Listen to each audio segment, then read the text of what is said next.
हाँ जी, अस्सलाम वालेकुम everyone, welcome to stumps with Sameer. और वेस्ट इंडीज़ को 280 पे आउट कर दिया है।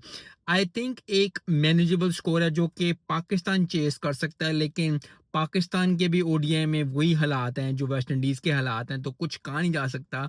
आई थिंक बाबर आजम को आज तो सेंचुरी बनती बनती है। दुआ है अल्लाह से, रब से यही दुआ है कि सेंचुरी बाबर आजम आज करें या क्लोज जाएंगे, अच्छा स्कोर करें यार। इतने दिनों बाद, इतने महीनों बाद, इतने हफ्तों बाद वो खेल रहा है, तो अच्छा स्कोर तो बनता ही बनता है।